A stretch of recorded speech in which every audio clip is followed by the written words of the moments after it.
is the Fitzy and Wippa with Kate Ritchie podcast. How good is that? Welcome to the podcast, everybody. Worst names you've been called by the kids. What they called this woman was completely unfair, and no woman, depending on her size, should be called this. This comment was based on her size and appearance, and I'm disgusted by what this kid said. And I just hope she's okay now. She's been arrested for what took place after that. It's got to be one of those. No one. It's not one of those. You'll find out what happened on the podcast. This is the Fitzy and Wippa with Kate Ritchie podcast. Northern Beaches councils want to cut back on the number of memorial benches on beaches and headlands. Ooh. Now, I've always wondered this because you always see a beautiful little plaque. Yeah, One in front of me, Jeanette Rochester. Beautiful lady. Love Gabrielle, Charles Jr. and Charles Sr. And they have their own bench after they pass. There's something quite nice about it. Like if you were to find a lookout spot, wherever it might be, that meant something to you, and you're able to spread the ashes from that spot, and forevermore you could put a bench in there so the family could gather and sit and look out to the water and cough up the ashes that you got in your mouth when the wind changed. How do you? Do you just bags a bench? I think you would go to the council and say, I would like to buy a bench, and they'll say, great, $10,000, put the plaque on it. Is there anywhere you would like it? Or here are the bench seats available. Here are the spots available. You don't buy the bench. Well, you don't buy the bench. You sponsor the bench. No. This is like Centennial Park, yeah. So it costs about like $10,000 to sponsor a tree, and you'll get a plaque under it. Or you can sponsor a bench and you get a plaque on the bench. Yeah, but I can understand that, but I don't think, like, we're talking Northern Beaches here. Centennial Park I can understand because they need to raise as much money as they can. I don't think you have to pay $10,000 when someone passes to put a plaque onto a bench. I don't know. Tell me, what's the going rate on a plaque on a bench? In Ryde, the park seat with the plaque is $3,450. Right, okay. North Sydney Council, it's $1,500. Is it? And do they have like just nominated benches that are plaque free at this stage that no one cares about? I think that's the case, yeah. I don't know if you can say, I want a bench here. Yeah. Please build a bench. Well, see, this is the thing. In the on the Northern Beaches, there's already more than 700 memorials. Oh. The vast majority being memorial seats scattered across public spaces. Instead, the council would urge people now to remember a family member or a friend by planting a tree without a plaque. Oh, okay. Because you know what? Do you need a plaque?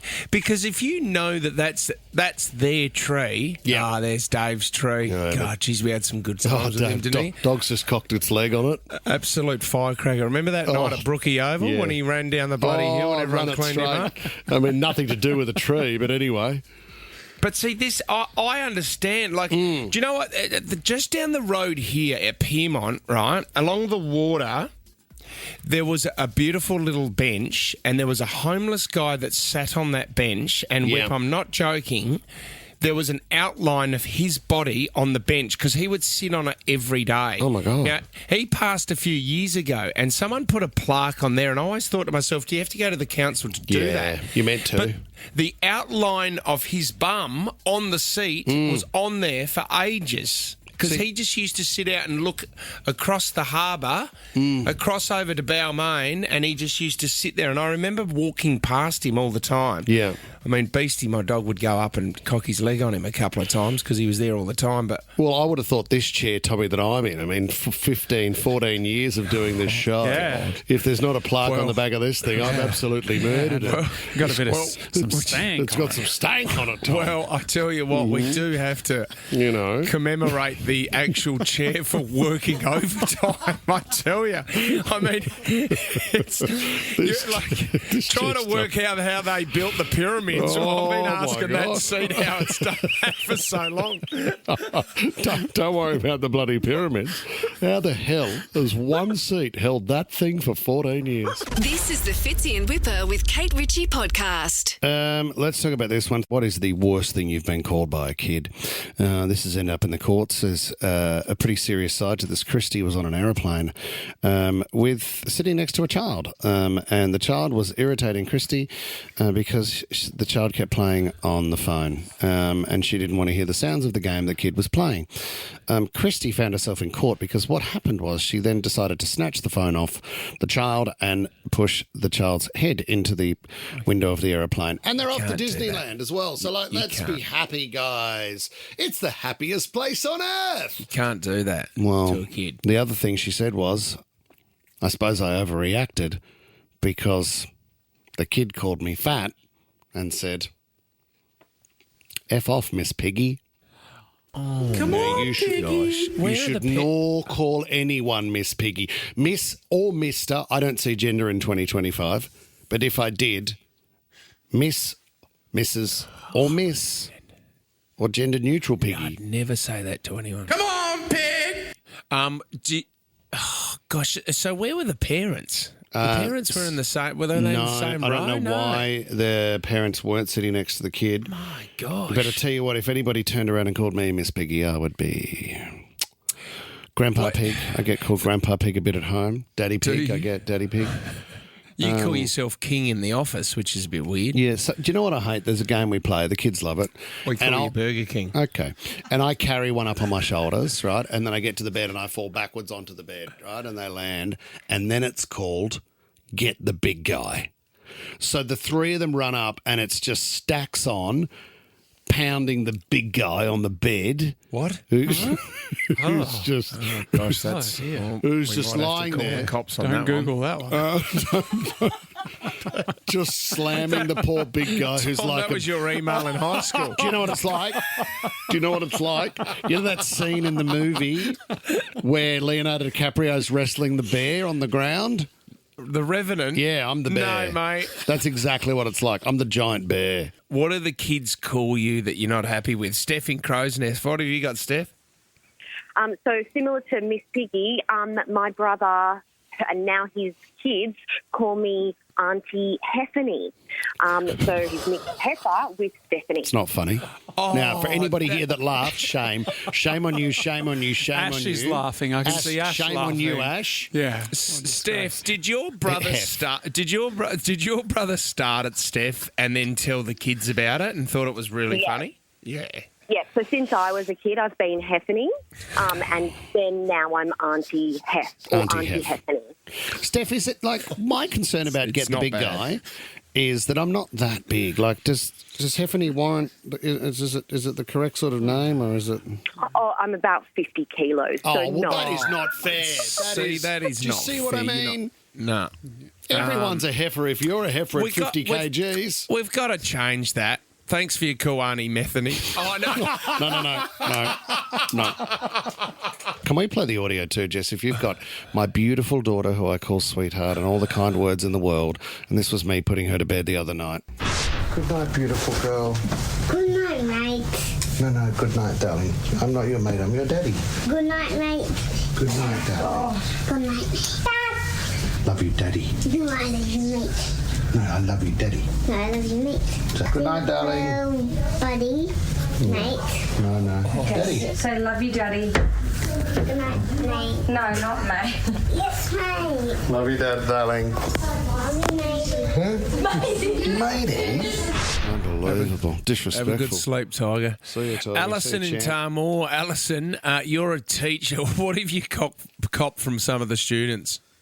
Well, I've copped a few insults over my time, but this is not so much an insult, but a kid said to me one day completely innocently, "What are you going to do, go down on me like a ton of bricks?" And I was a bit shocked for a moment there. But, anyway, it was a funny moment. That's a beauty, isn't it? That is. Well, to come down on someone like a ton of bricks is extremely forceful. The other... I mean, is, A little bit different. Even Ash is having a laugh at that one. Oh, my God, Ash. You've got to watch out for a ton of bricks. The kids would have been freaking out, wondering why you were laughing so much, Alison, and they'd have no idea what you're talking about. I mean, it was a verbal threat to you, but you're sitting there covering your mouth laughing. And how did you explain that, Alison? You laughed. Did you? So I left that one alone. Did you I tell- wasn't going to explain that one. Did you tell the child's mother? No, I didn't. No. Dad would have loved it. Very funny. Thanks for your call, Alison. This is the Fitzy and Wippa with Kate Ritchie podcast. Let's talk about rare events that's happened more than once. Are you declaring them a miracle? Well, I think they are. It's an unbelievable I story. think miracles are meant to be on a positive note. Like if you win lotto twice, you go, it's a miracle. If you're struck by lightning twice, you'd go, oh, for fuck's sake. Yeah, it's not a miracle, is it? What You're am I right. wearing this metal hat for? Let's go to Missouri over in the States. The Clay Ray Veterans Memorial Hall. Unbelievable, because unfortunately there was a medical episode in a car and a guy went flying off the side of the road and landed on the roof of the Clay Ray Veterans Memorial Hall. God. The thing is, it landed in the same spot. They were repairing the roof because 3 months earlier, another car did the exact same thing. What? They were halfway through repairs, Whip, and another car's come off the edge in a medical episode and landed in the exact same spot as the other car did 3 months earlier. That's unbelievable. Some bloke said that I was going to the rec centre where the gym is in my local area, and you need to swipe to get in. There was two guys at the door. He thought they didn't have their pass, so he went, I'll let you in, boys. One got a knife to my throat and took everything that I had, an iPhone, wallet, keys, everything. He said on the way home, he said, I've got to get home as quick as I can. He saw someone sitting at a gazebo, went over there to borrow his phone to call the cops. The guy turned around and pulled out a knife and said, give me everything that you've got. Where's this guy living, Melbourne? And the guy said, I had to explain to him, you're not going to believe this, but I don't have anything because I've already been robbed. I've had a bad day. I'd be nervous about going home. Oh, no, can we play the scratchy? This was unbelievable. We played this before. This was in the 80s. A guy won $500,000 on a scratchy. So the local news service said, mate, can we just do a story on you at the news agency where you did the scratchy? Have a listen to this.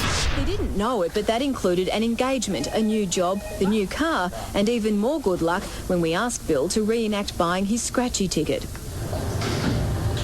I just won $250,000. I'm not joking. You're not, are you? I just won $250,000.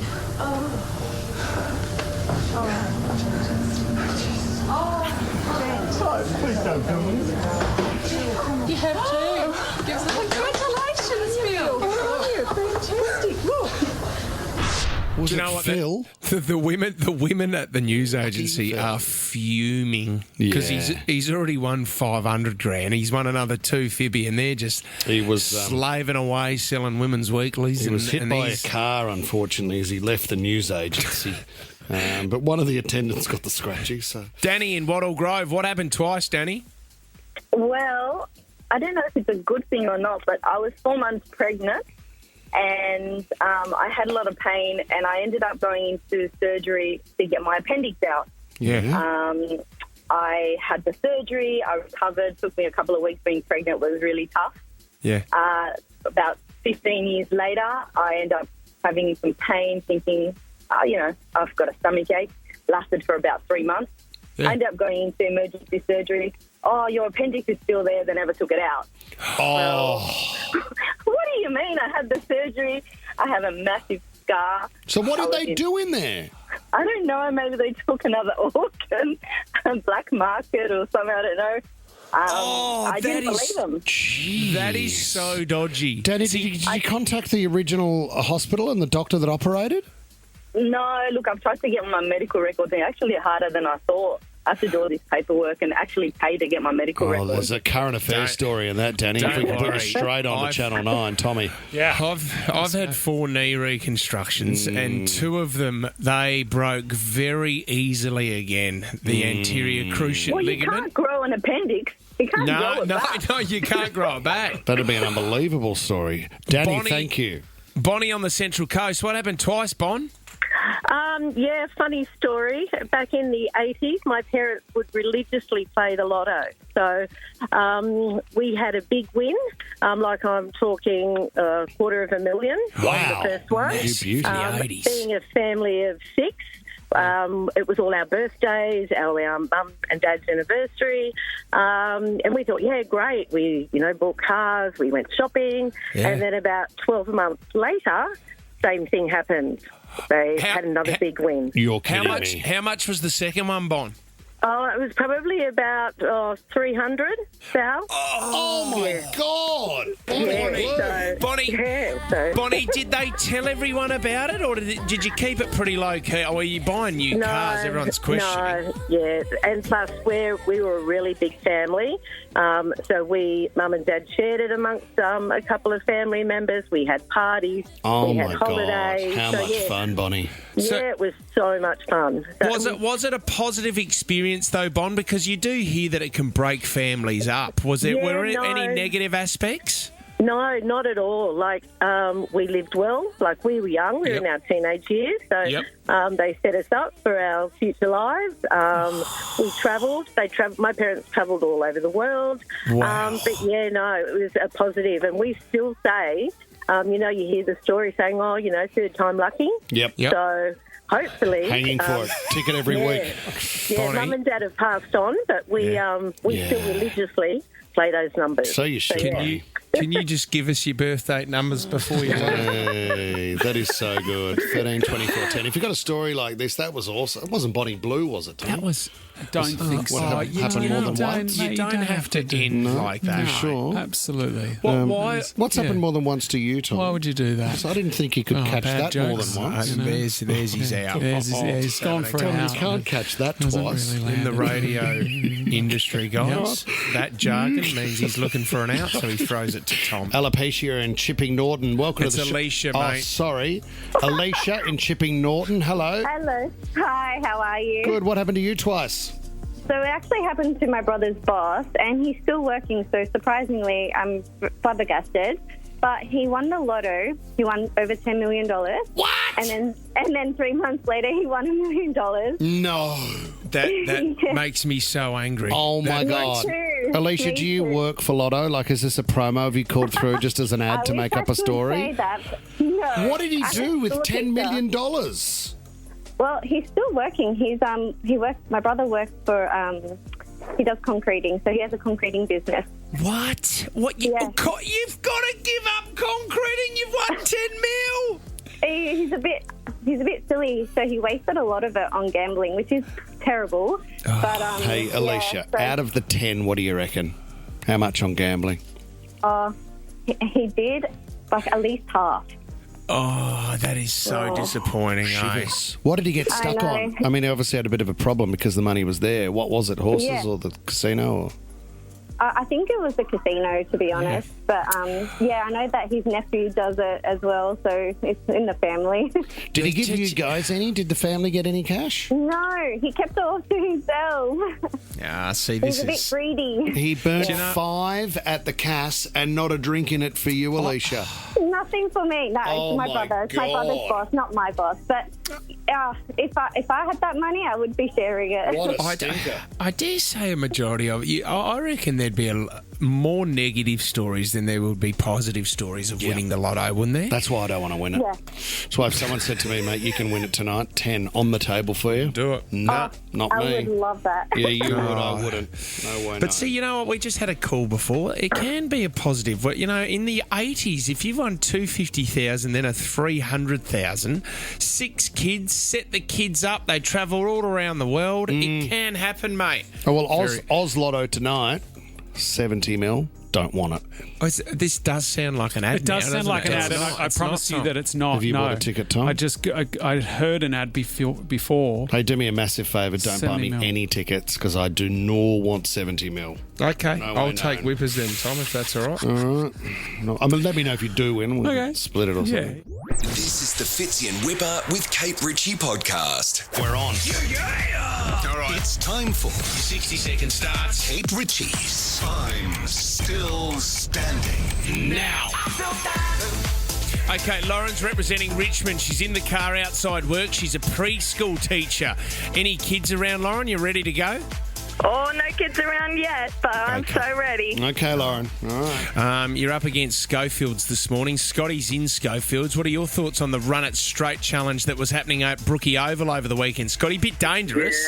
Yeah, well, I think it's pretty crazy. I don't know, not much brains there, I don't think. Maybe sit it out next time, Scott. You don't have to do that, mate.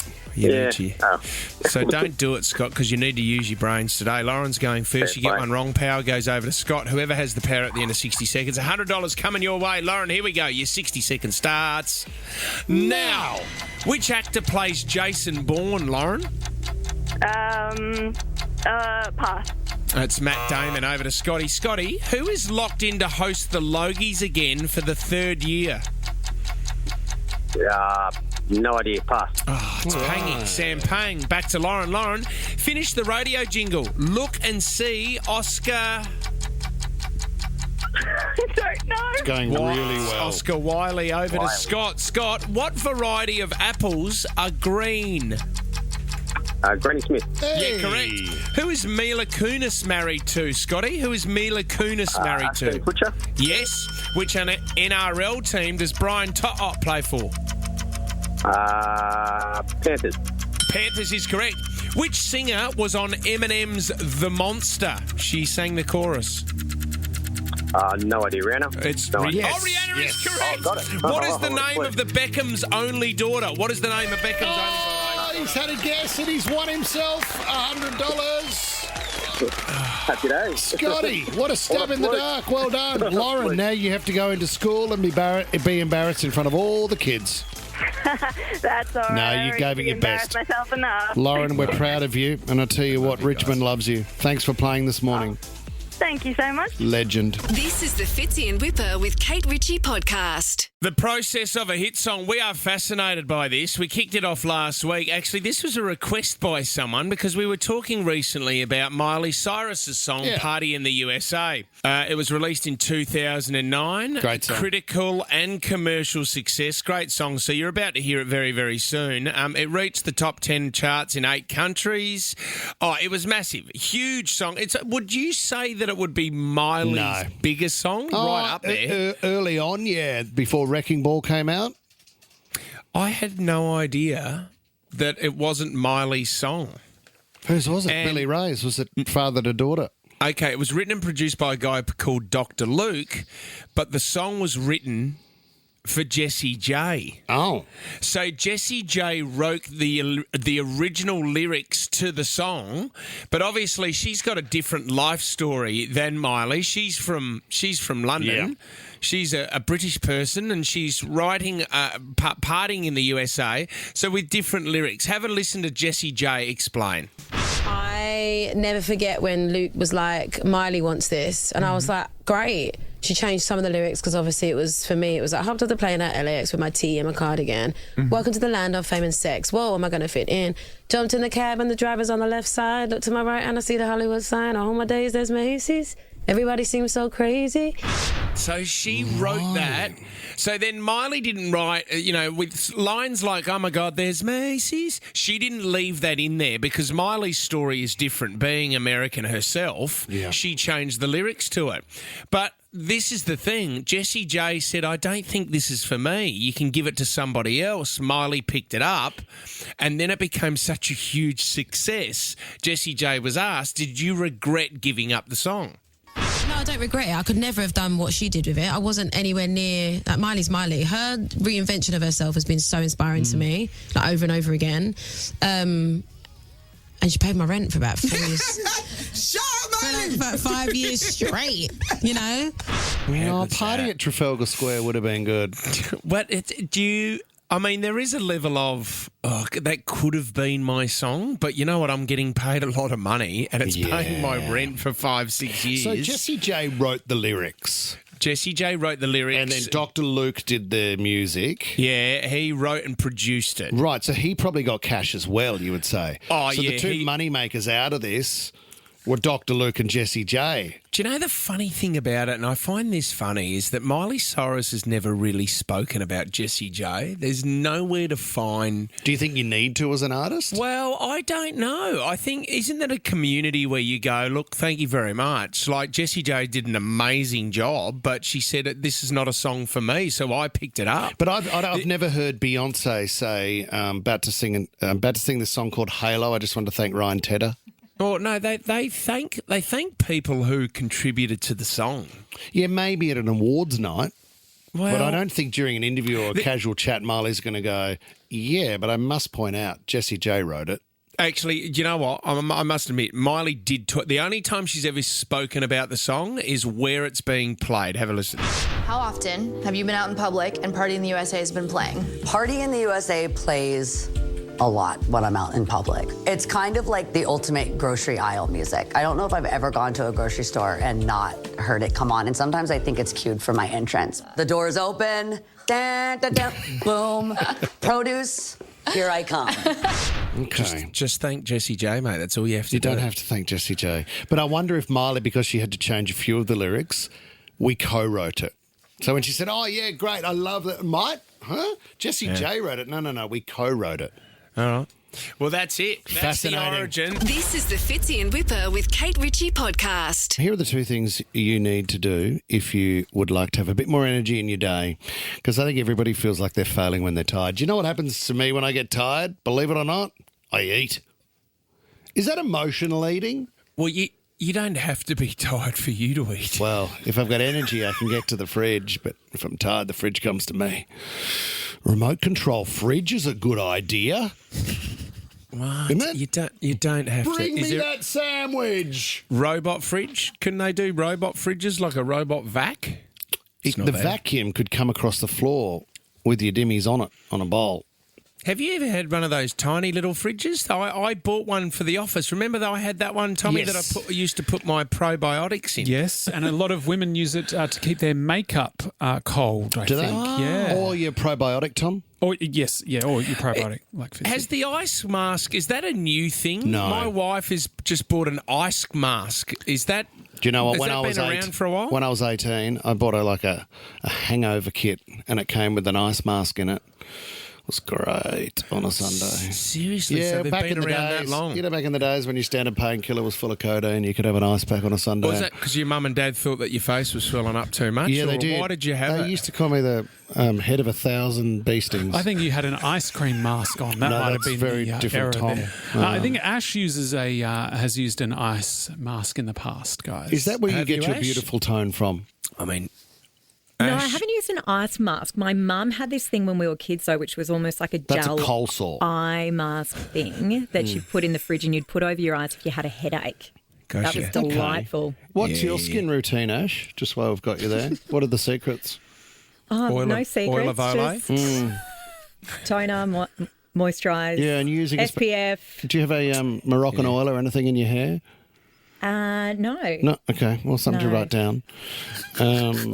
I think that could work. Okay, thanks, Whip. Not that you need it, of course. Right. But Can it's you perfect. can you tell us the two things that can help us get over being so tired? Oh, that's what please? you're after. Please, Sorry, help us. I forgot where we were. The good news is you're already doing one of them. In fact, you're doing both of them. So why are you still exhausted, old man?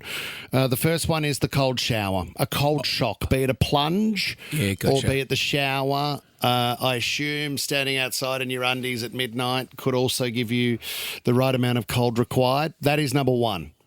Here's the That's other it. one. It's resilience. Just get Yeah. in there. It's only for 20, 30 seconds. Well, and they're you're saying done. 2 Come minutes. on. I'm sorry, sir. What? 2 minutes cold shower. Damn. That could be enough to Daniel? make the difference. It's going to give you the energy. 2 minutes for the rest of the day, you'll have energy. The other one, stop eating dinner so late. Don't do that. Aim for dinner around 5:36, they say, so your body has time to digest. Gotcha. That's going to give you a better sleep. It's going to limit acid reflux or any heartburn, and you can get on with your day with as much energy as you want. Well, that's not good for European countries, is it? Because their culture is, don't they eat at 9, 10 at night? Oh, That's their even dinner. 11 o'clock. Mate, if we get an invitation for dinner and it's even past 7:30 these days, I'm a no. Yeah. Unless it's the kids sitting or it's Sushi Train where the food comes to me, then I'm not moving. Have you been to the one where the Sushi Train is not just the food on the conveyor belt? The train actually arrives with the food on it. Oh. Now, if I could build one of those at home, so Lisa could put the food on the train conveyor belt, and the train comes to the living room and pulls up next to the couch. Here comes the train. Oh, it's the fuck controller. Huh?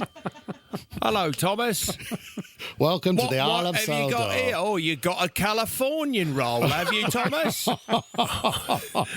I'll have that one, and I'll have that salmon sashimi as well. If I could get it without the fat controller and the accent, that'd be great. Fitzy and Wippa with Kate Ritchie is a Nova podcast. For more great shows like this, download the Nova Player via the App Store or Google Play. The Nova Player.